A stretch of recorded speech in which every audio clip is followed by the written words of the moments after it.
નમસ્કાર દર્શક મિત્રો, ફોકલ પોઈન્ટ બાય અજય ઉમટના વિશેષ પોડકાસ્ટમાં આપ સૌનું સ્વાગત છે. અને આજે આપની વચ્ચે ઉપસ્થિત છે નિવૃત્ત લેફ્ટનન્ટ જનરલ શ્રીમાન આસિત મિસ્ત્રી.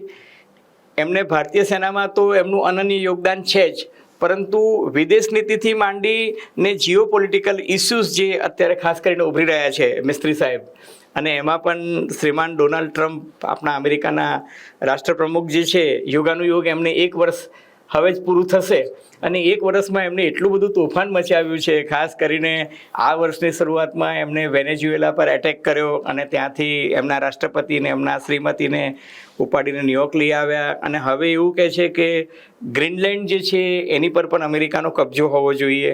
બીજું, ગઈકાલે તો ઓવલ ઓફિસમાં એક એમને મેપ મૂકી દીધો હતો, એમાં એમને ગ્રીનલેન્ડ, કેનેડા અને વેનેઝુએલાને પણ અમેરિકાનો ભાગ બતાવી દીધો હતો.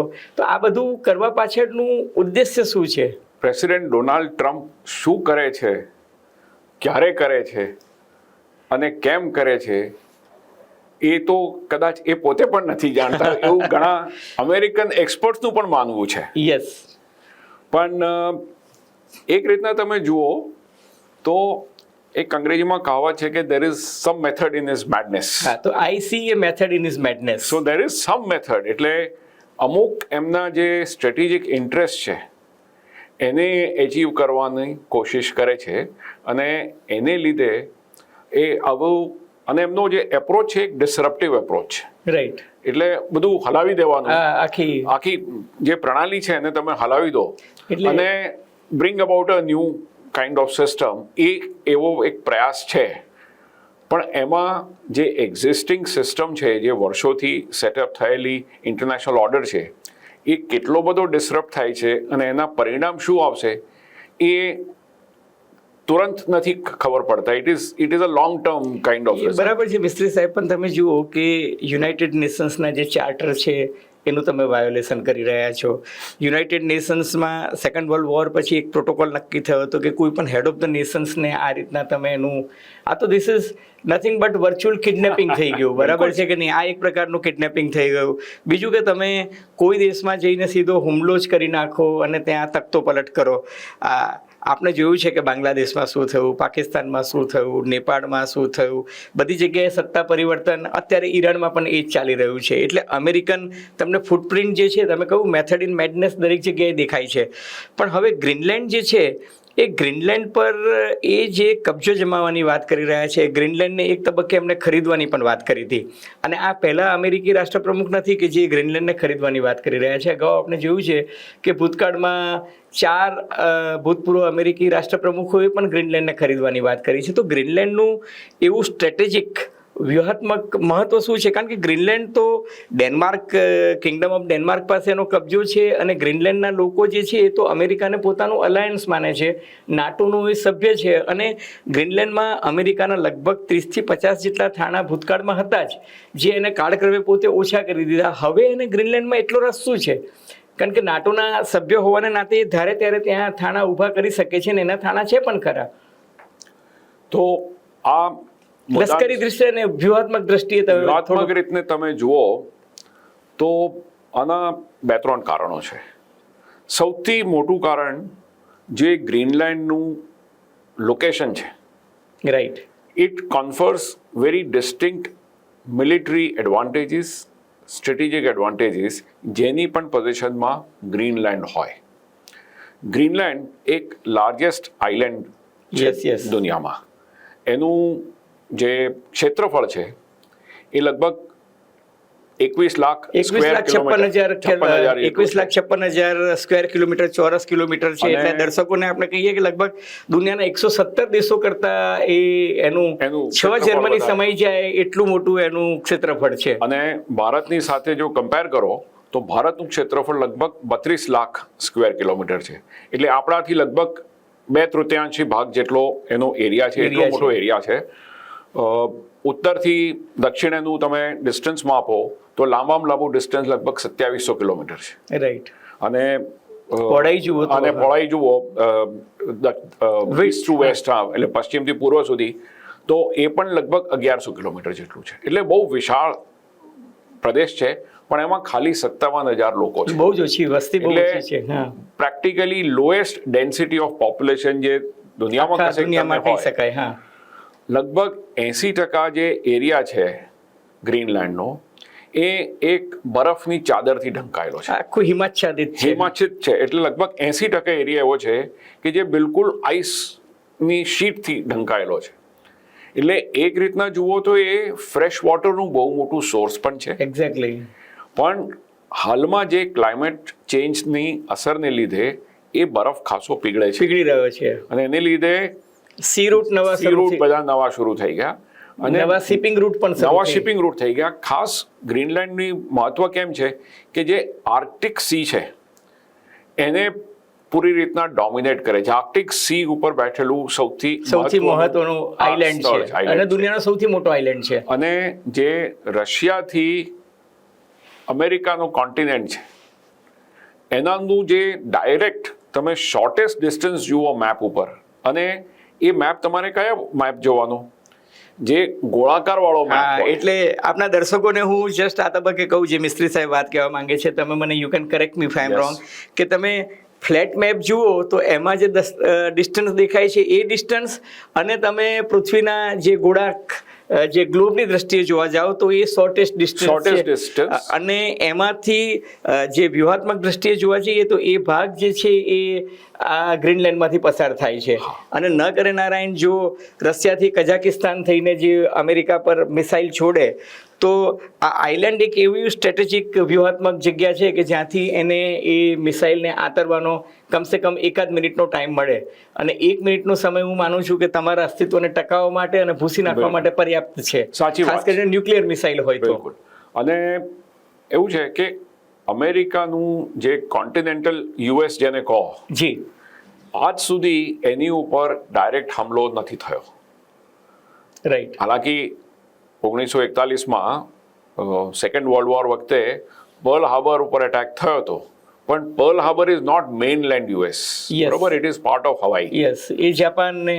હા, અને એવી જ રીતના તમે જે 9/11 નો હુમલો થયો એ that is the only one on mainland US, પણ એ એક જુદી જાતનો એક ત્રાસવાદી હુમલો હતો. યુદ્ધની હાલતમાં યુએસની ઉપર, અમેરિકાની ઉપર ડાયરેક્ટ એમના હોમલેન્ડ ઉપર ડાયરેક્ટ હુમલો આજ સુધી નથી થયો.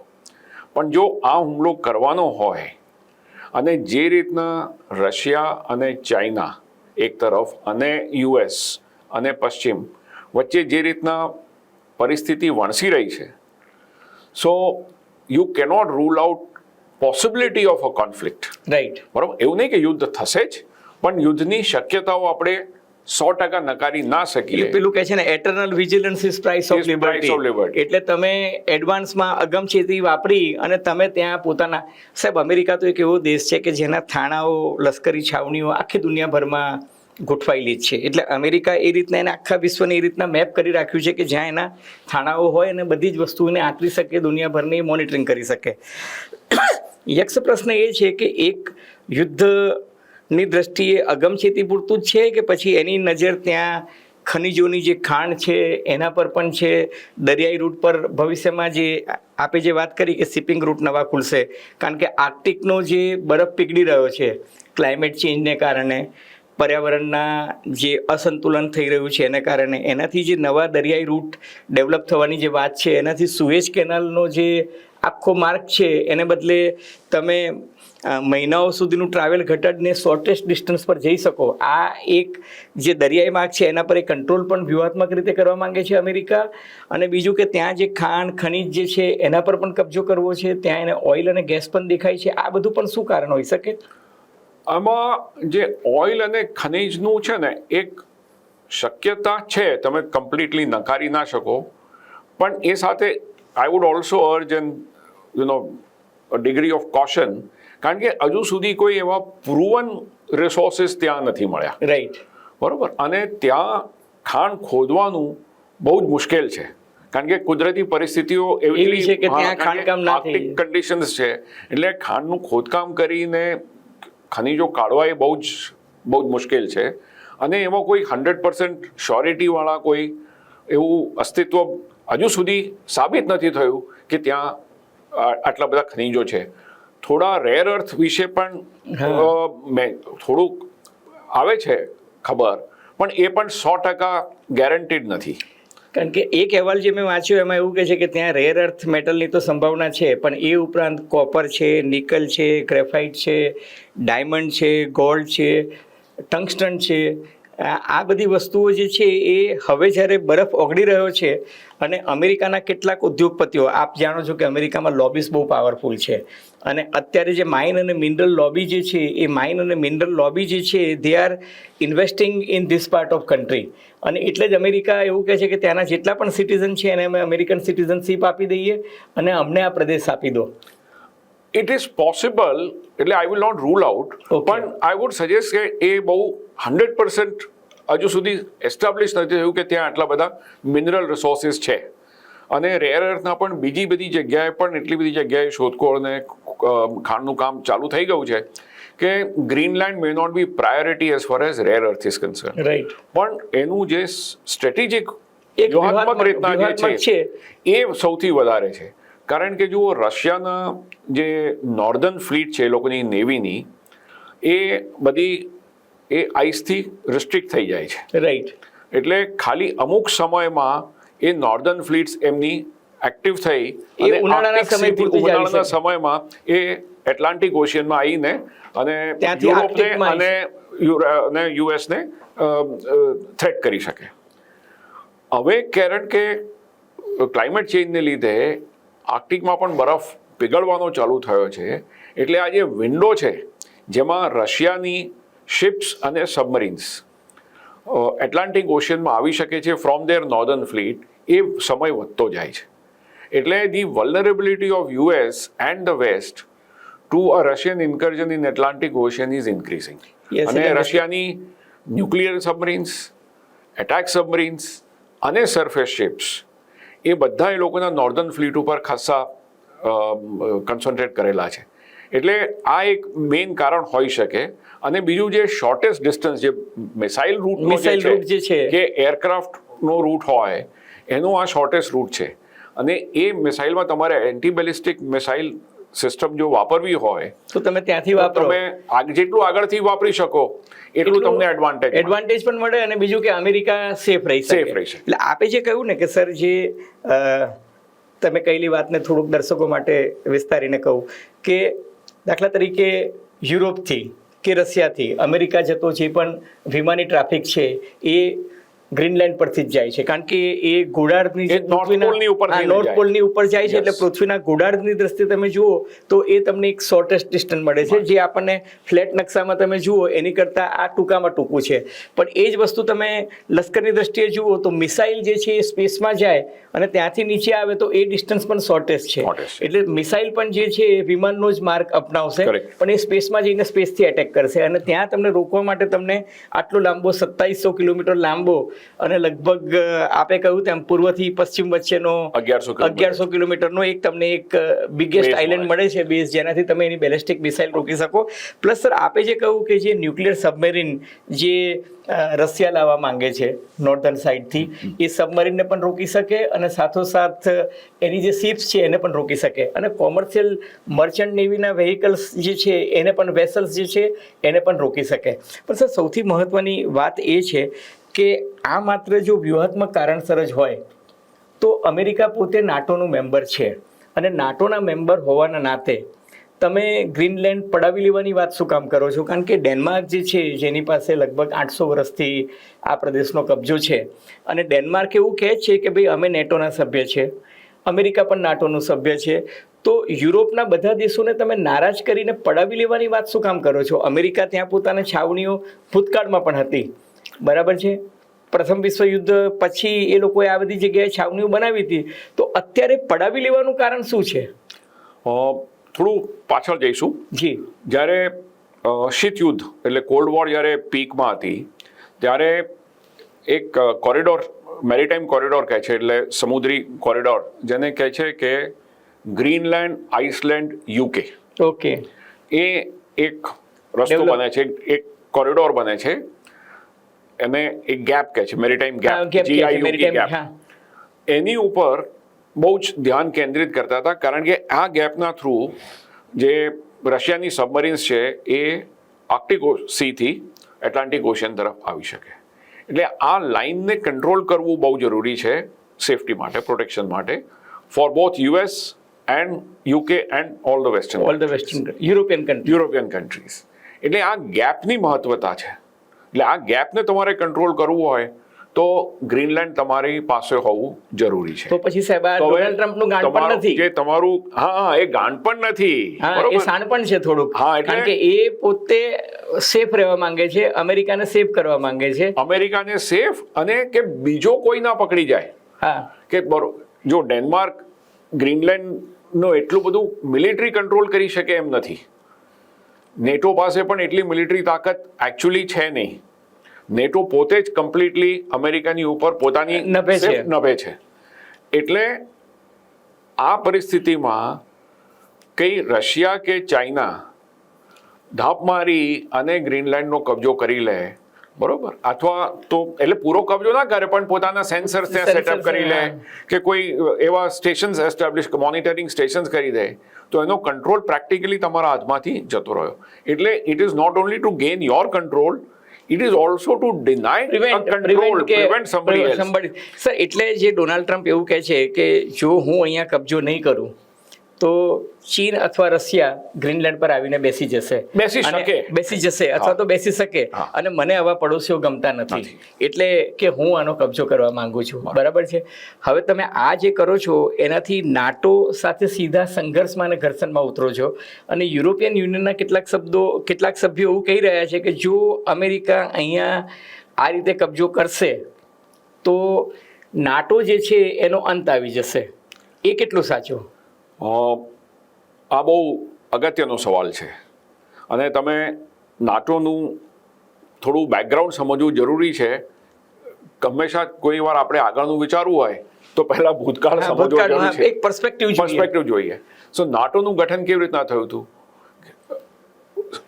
દ્વિતીય વિશ્વયુદ્ધના પછી જ્યારે શીત યુદ્ધ શરૂ થયું, જ્યારે કોલ્ડ વોર સ્ટાર્ટ થતી હતી, ત્યારે વેસ્ટર્ન કન્ટ્રીઝ અને અમેરિકાનો બચાવ કરવા માટે નોર્થ એટલાન્ટિક ટ્રીટી એક સાઇન થઈ 1949માં, અને એના ઓરિજિનલી 12 ફાઉન્ડિંગ મેમ્બર્સ હતા. આજે એના 32 મેમ્બર્સ થઈ ગયા છે. અને પ્રાઇમરીલી એનો પર્પઝ શું હતો? કોલ્ડ વોરમાં ટુ પ્રોટેક્ટ અગેન્સ્ટ બધા યુરોપના દેશો, યુકે સહિત બધાને બચાવવાની હતી, વેસ્ટર્ન યુરોપ મેઇનલી. એના રિએક્શનમાં 1955માં સોવિયત યુનિયને વોર્સો પેક્ટ ઊભું કર્યું. વોર્સો કરાર જેને આપણે કહીએ છીએ. આપણે સોવિયત યુનિયન અને એના પક્ષના જે કન્ટ્રીઝ હતા, ખાસ કરીને ઈસ્ટર્ન યુરોપિયન કન્ટ્રીઝ, એ બધા ભેગા થઈને એ લોકોએ વોર્સો પેક્ટ કર્યું. હવે 1990માં શીત યુદ્ધ તો સમાપ્ત થઈ ગયું, cold war finished, Russia Soviet Union dissolve થઈ ગયું. એટલે ઇન વન સેન્સ નેટોનું જે મૂળ કારણ હતું સેટઅપ કરવાનું, એ કારણ જ ના રહ્યું. એટલે now NATO had to reinvent itself and found new purpose. એટલે જ્યાં પણ ઇન્સ્ટેબિલિટી થાય એને સ્ટેબિલાઇઝ કરવા માટે નેટો એક્શન કરી. જેવી રીતના જ્યારે ફોર્મર યુગોસ્લાવિયાના ભાગલા પડ્યા, રાઈટ, તો બોસ્નિયા હર્ઝગોવિનામાં અને ફોર્મર યુગોસ્લાવિયામાં નેટો એક્શન કરી. એ પછી કોસોવોમાં એક્શન કરી 1999માં. અને નેટોનો એક આર્ટિકલ 5 છે એ લોકોના ટ્રીટીમાં, જે કહે છે કે કોઈ એક દેશ ઉપર હુમલો એ બધા મેમ્બર કન્ટ્રી પરનો હુમલો છે. આજ સુધી છેલ્લા આટલા બધા વર્ષોથી 74 વર્ષથી લગભગ નેટો છે, 1950 થી તમે ગણો તો 50 થી ગણો તો 76 વર્ષ થયા. અત્યાર સુધી ખાલી એક જ વાર આર્ટિકલ 5 નો વપરાશ થયો છે. એ છે જ્યારે 9/11 થયું અને અમેરિકા ઉપર આ ટેરરિસ્ટ હુમલો થયો, તો એની અગેન્સ્ટમાં જે ગ્લોબલ વોર ઓન ટેરર જે લોન્ચ કરી અમેરિકાએ, ત્યારે આર્ટિકલ 5ના ઉપયોગમાં નેટોના બધા મેમ્બર્સ એમની સાથે જોડાયા હતા. બીજું એક અગત્યની વસ્તુ સમજવાની છે કે શરૂઆતમાં તો 12 મેમ્બર હતા, આજે 32 છે. આજે 32 છે. જ્યારે 1990માં શીત યુદ્ધ સમાપ્ત થતું હતું, ત્યારે અમેરિકાએ અને ઘણા બધા ઓરિજિનલ જે વેસ્ટર્ન યુરોપના કન્ટ્રીઝ હતા, જે નેટોના મેમ્બર્સ હતા, એમણે તે વખતે ગોર્બાચોવને એક મૌખિક બાંહેધરી આપેલી કે અમે નેટોનું વિસ્તરીકરણ અને ખાસ કરીને પૂર્વ તરફ એટલે રશિયાની તરફ નહીં કરીએ. તે છતાંય 12માંથી આજે 32 થઈ ગયા અને સેન્ટ્રલ યુરોપ અને ઈસ્ટર્ન યુરોપના ઘણા બધા દેશો નેટોના આજે મેમ્બર બની ગયા છે. એ સંદર્ભમાં મારો સવાલ છે કે યુક્રેન જે છે એ નેટોની મેમ્બરશિપ લેવા જતું હતું. કરેક્ટ. અને ત્યારે રશિયાએ એના પર હુમલો કર્યો. હવે ત્યારે જે લોજિક હતું એ લોજિક એ હતું કે રશિયાનું એવું કહેવું હતું કે જો તમે યુક્રેનને મેમ્બરશિપ આપો તો આજની તારીખે યુક્રેન મેમ્બર નથી, તો યુક્રેન જે છે એ રશિયા અને યુરોપના બીજા દેશો કે જે આસપાસના છે, રોમાનિયા અને બીજા બધા દેશો, એની વચ્ચેનું એક બફર રાષ્ટ્ર છે. હવે તમે જો યુક્રેનને મેમ્બરશિપ આપી દો તો નાટો જે છે એ રશિયાના દરવાજા પર આવીને ઊભું રહી ગયું. એ મુદ્દે આખો ગજગરા થયો. હવે એ યુદ્ધ તો છેલ્લા 4 વર્ષથી સમાપ્ત થયું નથી. યુદ્ધ હજુ ચાલે છે, ઘર્ષણ કહો કે સંઘર્ષ કહો, અને નાટોની મેમ્બરશિપ યુક્રેનને હજુ સુધી મળી નથી. એ સંદર્ભમાં અત્યારે જે થઈ રહ્યું છે એમાં ડોનાલ્ડ ટ્રમ્પ એવું કહે છે કે જો ગ્રીનલેન્ડનો કબજો હું નહીં કરું તો ભવિષ્યમાં એવી શક્યતા છે કે રશિયા આવો કબજો કરી લે. તો સાહેબ, તમે વેનેઝુએલામાં જે કર્યું એ જોતા ચીન જે છે એ આવતીકાલે તાઇવાનને ગળી જાય, રશિયા જે છે એ માની લો કે યુક્રેનનો અમુક ભાગ ગળી જાય, તો અમેરિકા કયા મોઢે એનો બચાવ કરશે કે આ તમે ખોટું કર્યું છે? કારણ કે અમેરિકાએ પોતે વેનેઝુએલામાં આ જ કર્યું છે. વેનેઝુએલામાં આ જ કર્યું, પણ વેનેઝુએલામાં એક જુદો ફરક શું ખાલી છે કે જે સરકાર જે હતી પ્રેક્ટિકલી એની એ સરકાર જ ચાલુ રહી છે. ઇવન ઓપોઝિશને પણ સત્તા પરિવર્તન કર્યું છે અને ખાલી એમણે પ્રેસિડેન્ટને કેપ્ચર કર્યા છે અને ઇકોનોમિક રિસોર્સિસ કેપ્ચર કરી લીધા છે. એની પાછળ તો એની ડિઝાઇન દેખાય છે કે ઈરાનને જે રીતના હેરાન કરે છે, વેનેઝુએલાને કરે છે. એનો અર્થ એ કે ત્યાં ઓઇલ લોબી પાવરફુલ છે અને ઓઇલ લોબી જે છે એની દાનત છે કે ઓઇલ લોબીને કંટ્રોલમાં રાખો. એક મતે એવું છે કે જો અમેરિકાએ યેનકેન કરીને જો ગ્રીનલેન્ડ પચાવી પાડ્યું અને કબજે કરી નાખ્યું તો એ નેટોનો એક રીતના તમે અંત ગણી શકશો. હે ને? કારણ કે નેટોનું પર્પઝ જ છે કે એક મેમ્બર ઉપર અટેક કરે તો બધા મેમ્બર એને બચાવ કરે. પણ તમે અંદર જ એક્ઝેક્ટલી નાટોનું હું આજે વાંચતો હતો તમારી સાથે વાતચીત કરતા પહેલા, તો નાટોના બંધારણમાં એક મેમ્બર પર જો હુમલો થાય, જે સેક્શન 5 તમે કીધું, તો બધા પર હુમલો થયો છે એમ કરીને સભ્ય રાષ્ટ્રો જે છે જે 9/11 વખતે કર્યું એ રીતના હુમલો કરશે. પણ નાટોના જ 2 દેશો અંદર લડે તો શું થાય એવી કોઈ જોગવાઈ એના બંધારણમાં નથી. તો વાડે ચીબડું ખાઈ જાય એના જેવું થયું. બરોબર? તો વાડ ચીબડું ખાઈ જાય તો પછી ખેતરને બચાવે કોણ, પાકને બચાવે કોણ? સો આવું જો થશે તો એનું લાંબુ પરિણામ શું આવશે? નાટો ખતમ થઈ જશે તો યુક્રેનના યુદ્ધનું શું થશે? યુક્રેનને કોણ મદદ કરશે? કોઈ મદદ નહીં કરી. આજે સર રશિયા સૌથી વધારે આજે બબાલ ચાલી છે, એમાં રશિયા અને ચીન સૌથી વધારે રાજી થયા છે. જો કેપ્ચર કરશે અમેરિકા તો એક રીતના તમે જુઓ તો રશિયા અને ચાઇનાનો સૌથી મોટો ફાયદો થશે. એટલે સમજાતું નથી કે હવે માની લો કે નાટો ખતમ થઈ ગયું, કારણ કે ડોનાલ્ડ ટ્રમ્પ તો એવું માને છે કે અમેરિકાના કારણે, કોલેરામ સરખા કરીને કહે છે કે અમેરિકાના કારણે યુરોપના બધા દેશોનો એમ કે શસ્ત્રો અને બીજા બધા એમ કે ડિફેન્સ ડીલ કરવામાં એમ કે તમારો ખર્ચો બચે છે, એનાથી તમારા જીડીપી પર મારા એટલે અમેરિકાના કારણે 2 થી 3% કે તમને બચત થાય છે. એટલે અમેરિકા પોતાની દાદાગીરીથી માઇટ ઇઝ રાઇટ, જેને આપણે કહીએ મારે તેની તલવારનું રાજ ચલાવવા માંગે છે. હવે યુરોપિયન યુનિયન આજે આપણે દાવોસમાં અમેરિકી રાષ્ટ્રપ્રમુખ જવાના છે, ત્યારે સ્વિટ્ઝરલેન્ડમાં પણ ભયંકર દેખાવો થઈ રહ્યા છે એમની વિરુદ્ધ, અને યુરોપિયન યુનિયન પણ એમની સામે તલવાર તાણવા તૈયાર થઈ ગયું છે. તમે જુઓ કે એમણે પોતાના આર્મી તો મોકલી જ છે ત્યાં આગળ ગ્રીનલેન્ડમાં. તો આ સંઘર્ષ તો કદાચ ન થાય પણ નાટો તૂટી જશે. આ સવાલનો ડેફિનેટ જવાબ અત્યારે આપવો થોડું મુશ્કેલ છે. સંભાવના કેટલી? પણ જો આ થશે, જો ગ્રીનલેન્ડ કેપ્ચર કરશે તો પ્રેક્ટિકલી નાટોનો અંત આવી જશે. બરોબર? પણ એમાં વિચારવાનું શું છે કે ગ્રીનલેન્ડ શેનો હિસ્સો છે? ડેનમાર્કનો છે.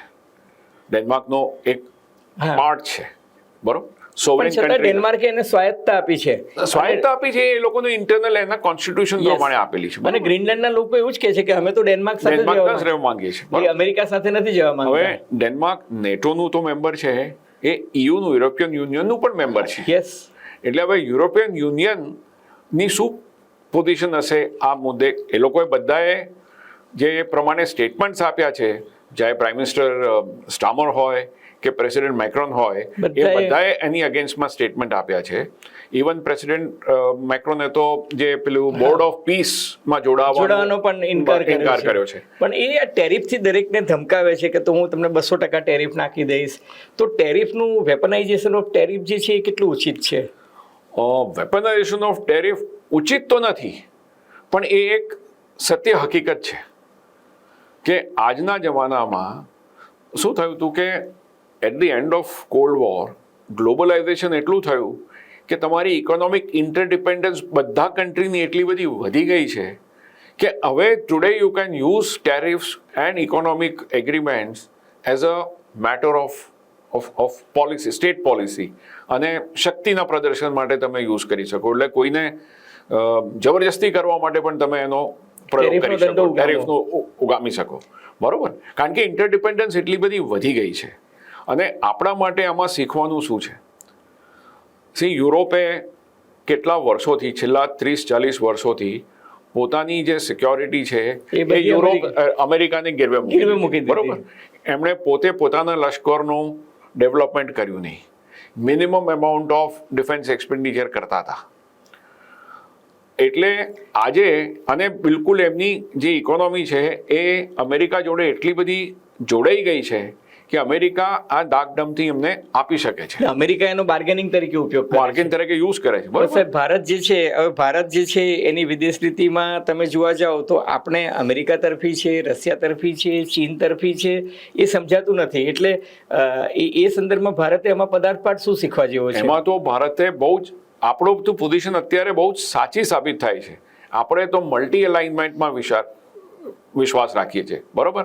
આપણે સ્ટ્રેટેજિક ઓટોનોમીમાં વિશ્વાસ હા, એટલે it is non alignment was in the context of એ રીતના. અત્યારે મલ્ટી અલાઇનમેન્ટનો જમાનો કે આપણે બધા સાથે મિત્રતા છે જ્યાં આપણો ફાયદો હોય. બીકોઝ આફ્ટર ઓલ તમારી ફોરેન પોલિસી શેના માટે હોય? To achieve your national interest. એટલે આપણો જ્યાં ફાયદો છે, આપણે બધાની સાથે મિત્રતા છે. આમ જોવા જાવ તો ઇન્ડિયા SCO માં પણ છે, હા, SCO માં પણ છે, ઇન્ડિયા બ્રિક્સમાં પણ છે, અને ઇન્ડિયા ક્વાડમાં પણ છે. એટલે એ જોવા જઈએ તો આપણે પોઝિશન ઓફ સ્ટ્રેન્થ થી બાર્ગેનિંગ કરી શકીએ. અને બીજું ઇકોનોમિકલી આપણે વી કેન વિથસ્ટેન્ડ ધીસ. આજે 50% ટ્રમ્પે આપણી ઉપર ટારિફ લગાવી છે, લગભગ 8-9 મહિના થઈ ગયા, તે છતાંય આપણી ઇકોનોમીને એટલી બધી હદે અસર નથી થઈ. થોડી અસર છે ડેફિનેટલી, અમુક ઉદ્યોગોમાં, એક્સપોર્ટ, અમુક ક્ષેત્રોમાં અસર પડેલી છે. લેધર છે, ટેક્સટાઇલ છે, ડાયમંડ છે, એમાં અસર થઈ છે. પણ આપણે એમાં સી ફૂડ્સમાં થઈ છે, ડાયવર્સિફિકેશન ચાલુ કરી દીધું છે. સી ફૂડમાં પણ ડાયવર્સિફિકેશન ચાલુ કરી દીધું છે. પણ એક સૌથી મોટો એડવાન્ટેજ મને જે જોવા મળી રહ્યો છે, ગઈકાલે રાત્રે યુરોપિયન યુનિયનના ચેરપર્સને કહ્યું છે કે mother of all deals A India સાથે થવાની છે, અને કદાચ એક વીકમાં જે થશે. એટલે કદાચ એ ભારત માટે સૌથી મોટો એડવાન્ટેજ થશે. Multi alignment in all forms, in terms of your foreign policy, in terms of your defense relations, and in terms of your economic relations. Right. એટલે કોઈ એક તરફથી આપણને એટલી બધી ડિપેન્ડન્સ ન હોવી જોઈએ, neither for buying things, nor for your exports, nor for your defense supplies, nor for any kind of like આપણે ફાર્માસ્યુટિકલ્સ માટે જે અત્યારે હજુ પણ આપણે ચાઇનાથી ઇમ્પોર્ટ કરીએ છીએ, API સાહેબ કહે છે, એટલે એક્ટિવ ફાર્માસ્યુટિકલ ઇન્ગ્રેડિયન્ટ્સ, એના વગર આપણે હજુ પણ ચીન પર નિર્ભર છીએ. એટલે એ કોઈની ઉપર એક કેન્દ્ર ઉપર આપણે નિર્ભરતા છે એ ના થવા દેવી જોઈએ. એને આપણે ડાયવર્સિફાઈ કરો. સાચા અર્થમાં આત્મનિર્ભર બનીએ એ સમયનો તકાદો છે. અને આત્મનિર્ભરતા એટલે એવું નહીં કે બધું આપણે જ બનાવી શકીએ, એ ઇકોનોમિકલી પોસિબલ નથી, સત્ય નથી. એટલે ઇકોનોમિકલી તમારે વ્યાજબી પણ નથી, પણ તમારે ડિપેન્ડન્સ એટલી ડાયવર્સિફાઈ કરીને, ડિસ્ટ્રીબ્યુટ કરીને રાખવાની કે કોઈ એક તમને બ્લેકમેલ ના કરી શકે. સાહેબ, હવે આ સંદર્ભમાં જે આપણે શરૂઆતમાં જ કહ્યું કે જે ડોનાલ્ડ ટ્રમ્પનું જે ગાંડપણ કહો એમાં શાણપણ પણ છે. There is a method in madness. હવે એ જે છે એમાં દેર આર 2 ડોક્ટ્રિન્સ. એક મોન્રો ડોક્ટ્રિન કહે છે, જે અમેરિકાના એક ભૂતપૂર્વ રાષ્ટ્રપ્રમુખ હતા જેમ્સ મોન્રો, એને જે ડોક્ટ્રિન આપી હતી. અને બીજી ડોક્ટ્રિન છે એ ડોનરો ડોક્ટ્રિન, જેને આપણે ડોનની પણ ડોક્ટ્રિન કહીએ છીએ. એ થોડુંક આપણા દર્શકોને આપ સમજાવો ને કે જે વેસ્ટર્ન હેમિસ્ફિયર અને ઈસ્ટર્નની જે વાત હતી એ. જેમ તમે કીધું, Monroe ડોક્ટ્રિન is known after James Monroe, જે અમેરિકાના પ્રેસિડેન્ટ હતા. 1923માં એમણે આ એક ડોક્ટ્રિન તે વખતે જાહેર કરેલો. વુડરો વિલ્સન પછીના કાળમાં ના, વુડરો વિલ્સન તો 20મી સદીના શરૂઆતમાં, આ તો 19મી સદીના શરૂઆતમાં. બરાબર. તો એ વખતે શું હતું, પરિસ્થિતિ શું હતી? અમેરિકા એક ફોર્મર કોલોની હતી. રાઈટ. એટલે અમેરિકા જે સામ્રાજ્યવાદ એટલે ઇમ્પિરિયલિઝમ કહો કે કોલોનિયલિઝમ, જેને વિસ્તારવાદ કહો કે વસાહતવાદ, જેને કોલોનિયલિઝમ કહો, એની બહુ અગેન્સ્ટ હતું. અને પૂરા નોર્થ અમેરિકા અને સાઉથ અમેરિકામાં યુરોપિયન પાવર્સની બહુ કોલોનીઝ હતી. આમાંથી ઘણી કોલોનીઝ લિબરેટ થઈને ઇન્ડિપેન્ડન્ટ થયેલી. રાઈટ. અને અમેરિકા નહોતું ચાહતું કે આ કોલોનીઝ જે નવા ઇન્ડિપેન્ડન્ટ કન્ટ્રીઝ હતા એ ફરીથી એ વિસ્તારવાદનો, એ સામ્રાજ્યવાદનો શિકાર બને. રાઈટ. એટલે એમણે એક પોલિસી જાહેર કરી કે ભાઈ વેસ્ટર્ન હેમેસ્ફિયર એટલે જે પશ્ચિમી હેમેસ્ફિયર છે, એટલે બેઝિકલી જે અમેરિકાનો આખો જે કોન્ટિનેન્ટ છે, નોર્થ અને સાઉથ અમેરિકા, એના એરિયામાં કોઈ યુરોપિયન પાવર છે એને એન્ટ્રી એટલે એને ફરી કોલોનાઇઝ કરવા માટે એન્ટ્રી નહીં કરવાની. એટલે બ્રિટન ત્યાં જઈને કોલોની ના બનાવી, નવી કોલોની ના બનાવી શકે. અને એની અગેન્સ્ટમાં અમેરિકાએ એ ગેરંટી આપી કે અમે યુરોપના પાવર્સની અંદર દખલઅંદાજી નહીં કરીએ અને એ લોકોની જે એક્ઝિસ્ટિંગ કોલોનીઝ છે એને પણ અમે ટચ નહીં કરીએ. એટલે બેઝિકલી શું હતું કે સ્ફિયર ઓફ ઇન્ફ્લુઅન્સનું ડિવિઝન થયું હતું. તમે નોર્થ સાઉથ અમારી જે છે, વેસ્ટર્ન હેમિસ્ફિયર અમારું છે, ઈસ્ટર્ન તમારું છે. તો આ એક એ વખતેનો ડોક્ટ્રિન હતો અને એ ડોક્ટ્રિન લગભગ અમેરિકાએ ઇમ્પ્લિમેન્ટ કર્યો. અમુક વખતે એનું એક્સેપ્શન પણ કર્યું છે, દર વખતે નથી ઇમ્પ્લિમેન્ટ કર્યો. એના પછી જ્યારે રૂઝવેલ્ટ, એમના ફ્રેન્કલિન ડી રૂઝવેલ્ટ હતા, એમણે પણ એને જ રીઇન્ફોર્સ કરેલું. અને by and large America has followed this policy. But જ્યારે 21મી સદી 20મી સદીના મધ્યમાં જ્યારેથી સેકન્ડ વર્લ્ડ વોર થઈ અને એના પછી જેવી રીતના અમેરિકા વિશ્વમાં એક સર્વોપરી પાવરની રીતના ઇમર્જ થયો, તો અમેરિકાની જે ઇન્ફ્લુઅન્સ હતી એ ખાલી વેસ્ટર્ન હેમિસ્ફિયરમાં નથી રહી. Right. It became a global power. બરોબર. એટલે in one sense going back to Monroe Doctrine is kind of a retreat. એ નથી કરવા માંગતા હવે. ના, એટલે જો આ મોનરો ડોક્ટ્રિન જે કહે કે ભાઈ વેસ્ટર્ન હેમિસ્ફિયરમાં અમે કોઈ બીજાને નહીં પેસવા દઈએ, તો in a way America is withdrawing from the world. એ મોનરો થઈ ગયું. અને મોનરો થઈ ગયું. એટલે હવે ડોનરો શું છે એ સમજાવો. ડોનરો એટલે એ ડોનાલ્ડ ટ્રમ્પે એ જ ડોક્ટ્રિનનો ફરી રીઇન્વેન્ટ કરી આજના જમાનામાં અને કહે કે ભાઈ નોર્થ સાઉથ અમેરિકા એટલે વેસ્ટર્ન હેમિસ્ફિયરમાં તમારે ટચ નહીં કરવાનું, અમારે જે કરવું હશે તે અમે કરીશું.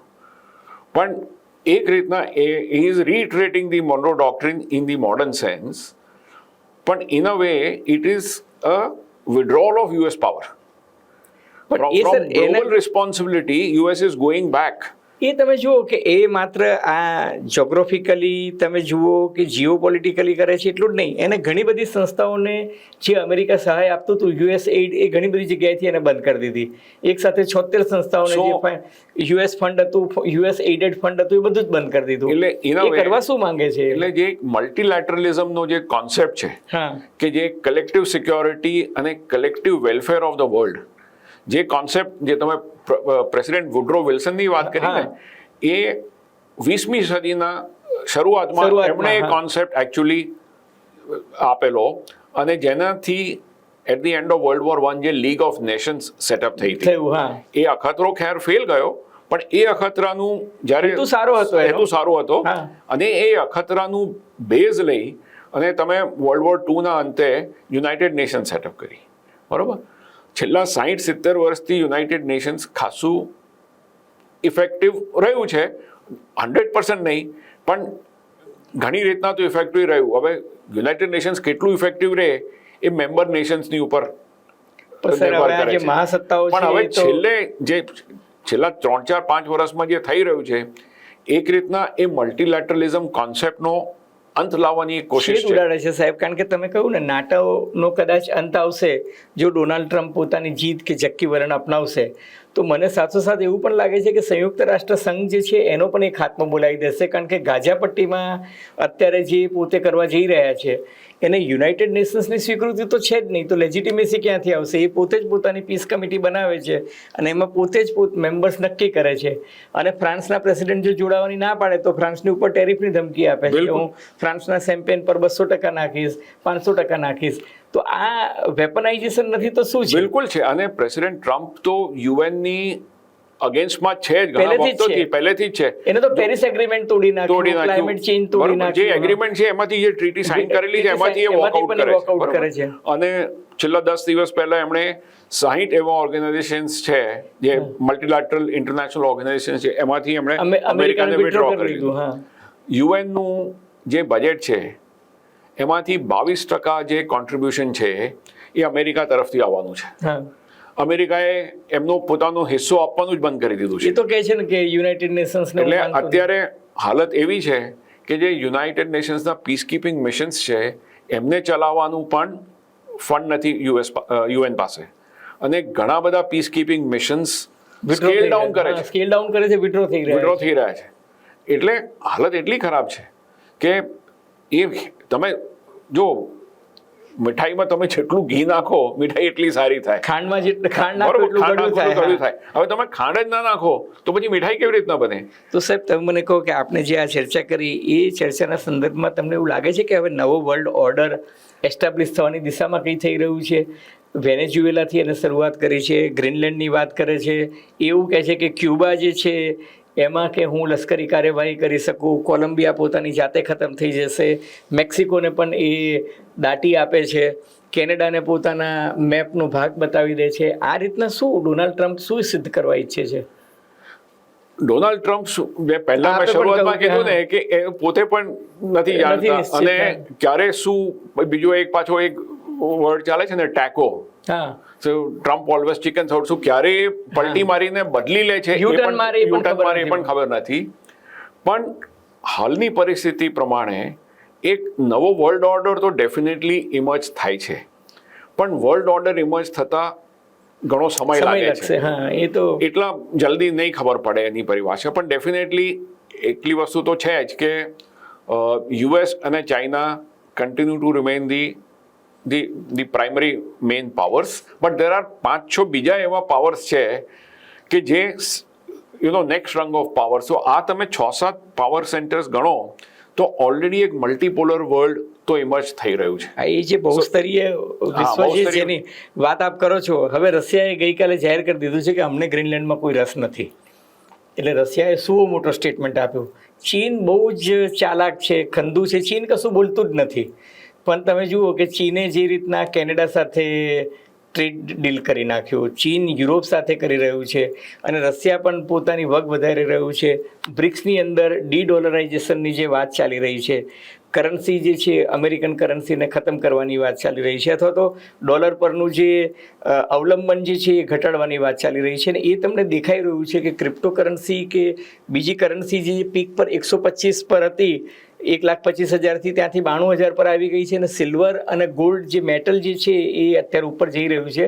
એટલે વિશ્વ અત્યારે અસ્થિરતાના માહોલ તરફ જઈ રહ્યું છે એવું તો તમને ચોક્કસ લાગી જ રહ્યું છે. ડેફિનેટલી અસ્થિરતા તો ઘણી જ છે, અને પણ આ અસ્થિરતામાં એક રિલેટિવ સ્થિરતાનું તમે જો કોઈ એક બેઝ જુઓ તો ભારતની geopolitical position as well as આપણી જે ઇકોનોમિક પોઝિશન છે, compare to all other countries we are comparatively more stable. તમે ડેવોસમાં પણ જે અત્યારે વર્લ્ડ ઇકોનોમિક ફોરમની મીટિંગ ચાલે છે એમાં તમે મેક્સિમમ જે વધારેમાં વધારે એક્સપર્ટ્સ છે એ બધાનું કહેવું છે કે ભારત અત્યારે એક સ્ટેબિલિટીનો એક નો મેઇન આધાર છે. ભારત પાસે બહુ દેશ મોટું માટે. બજાર છે ને. બહુ આજે મોટું બજાર યુરોપિયન છે. યુનિયન કેમ ભારત સાથે બહુ સમાધાન મોટું કરવા બજાર માંગે છે, છે? આપણી પાસે રિસોર્સિસ છે, આપણી પાસે કેપેબિલિટી છે, આપણી પાસે એજ્યુકેટેડ મેનપાવર છે, અને રૂલ ઓફ લો પણ રૂલ છે. ઓફ લો છે, એટલે બધી રીતના જીઓપોલિટિકલી આપણે સ્ટેબલ છે. તો મને એવું લાગે છે કે આપણે આપત્તિમાંથી આ એક અવસર શોધવો અવસર શોધવો જોઈએ, બિલકુલ. શ્રીમાન ડોનાલ્ડ ટ્રમ્પ, પુતિન અને સી જિનપિંગ ભલે પોતપોતાની રાજરમત કે જગત જમાદારી કરવા કરે, ભારતે આત્મનિર્ભર થવું જોઈએ અને પોતાની એ તાકાત જે છે એને હેન્ડલ તરીકે વાપરવી જોઈએ. આપની લાસ્ટ કોમેન્ટ સર. 3-4 મુદ્દા આમાં હું તમને કહું જેમાં ભારતે ફોકસ રાખવું જોઈએ. પહેલી વાત કે પોતાની સુરક્ષા બીજા કોઈને તમે ગીરવે ના રાખી શકો. જે ભૂલ યુરોપે કરી, જે ભૂલ યુરોપે કરી છે, બરાબર. એટલે આપણી સુરક્ષા માટે આપણે લાંબુ વિચારીને એક લોંગ ટર્મ પ્લાન કરીને મોડર્નાઇઝેશન ઓફ યોર ડિફેન્સ, આત્મનિર્ભરતાની ઉપર આપણે ઇન્સિસ્ટ કરવું જોઈએ.